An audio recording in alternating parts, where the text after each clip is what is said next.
Today, we're going to dive deep into a part of the Indian Constitution that honestly doesn't get talked about nearly enough, our fundamental duties. These are the moral and ethical building blocks that really shape our role as citizens, and trust me, understanding them is absolutely key to being an active, responsible member of this nation. Let's kick things off with this powerful idea from Mahatma Gandhi because it just perfectly sets the stage for everything we're about to discuss. He's pointing to this incredible balance, right? For every single right we cherish, there's a duty that goes along with it.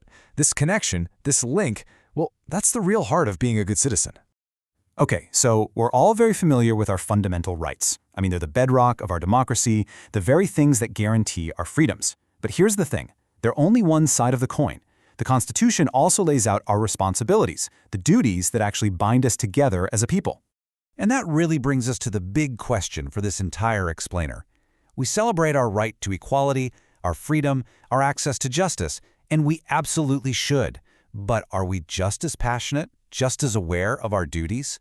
It's this gap, this little imbalance, that the framers of the Constitution eventually decided they needed to address. That's right. You might be surprised to learn that the fundamental duties weren't in the original Constitution back in 1950. Nope, they were added later, as a really thoughtful response to a very specific, very challenging time in India's history, a moment that really called for a deeper focus on what it means to be a citizen. So let's look at how they came into being. So the need for these duties really became clear during the internal emergency between 1975 and 77. That period brought a lot of things into focus, including a feeling that maybe a greater sense of national discipline and responsibility was needed. So the government set up the Sardar Swaran Singh Committee, and they recommended a whole new chapter on duties. This led to the 42nd Amendment in 1976. It was so big, people often call it a mini-constitution, and that's when 10 duties were introduced.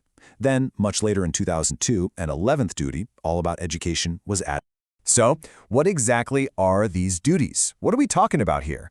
Let's break down all 11 responsibilities that are listed under Article 51A. These are basically the guiding principles that every single citizen of India is expected to live by. All right, these first 5 duties are what I like to call foundational. They are the bedrock. They call on us to respect our national symbols, to hold on to the ideals of our freedom struggle, to protect our country's sovereignty and unity, to be ready to defend the nation if we are ever called upon, and, this one's so important, to promote a spirit of common brotherhood while always respecting the dignity of women. You can think of these as the real cornerstones of our national identity. Now, the rest of the duties, they really zero in on our cultural and societal responsibilities. They ask us to preserve our incredibly diverse culture, to protect our environment, to develop a scientific and rational way of thinking, to protect public property, and to always be striving for excellence.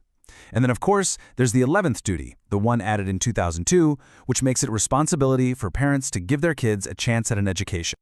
Now, I know what you might be thinking. 11 duties? That's a lot to try and remember off the top of your head. But what if there was a way to organize them that just makes it all click? Well, let's try a simple little technique to do just that. So how in the world can we make this list stick in our minds? Well, instead of trying to just memorize a long list, what if we group them based on their theme? This doesn't just make them easier to remember, it actually helps us understand their purpose on a much deeper level. Okay, our first group, let's call them our civic duties.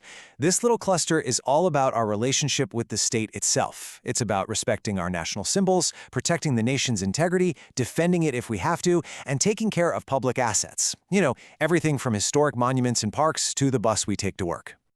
The second group, these are our social duties. These are the ones that really shape how we interact with each other and how we build a better society. They're all about upholding the values that got us our freedom, about fostering brotherhood, preserving our amazing cultural diversity, and always pushing ourselves and our communities to be better. And finally, our third group, let's call them personal and moral duties. These really speak to our individual conscience. This is where we see our responsibility to protect nature, to think rationally and with a spirit of inquiry, and to make sure the next generation gets an education. It's really about being a good ancestor, right? Okay, this brings us to a super important question. You might know that unlike our fundamental rights, these duties are non-justiciable. Basically, that means you can't be hauled into court for violating them. So, do they actually matter? Yeah, let's just tackle this question head-on. If there's no real legal penalty, what's the point? Are they just a nice little moral suggestion? Well, the answer, as we're about to see, is a huge resounding no. Their importance is so much deeper than just legal enforcement. First off, rights and duties are two sides of the same coin. They're deeply connected. For example, the right to education is made real by the duty of parents to provide it. The right to live with dignity is strengthened by the duty we all have to respect women. And our precious freedom of speech comes with the responsibility not to say things that could tear the nation apart. You see? One really can't be fully realized without the other. And second, don't just take my word for it. The Supreme Court has said time and time again how significant these duties are. In a famous case, the court pointed out that the word fundamental is right there in the title for both rights and duties for a reason. It highlights their equal importance. Courts even use these duties as a kind of yardstick to check if other laws are constitutional. They're a moral compass for us and for the state that's meant to be upheld by our collective conscience.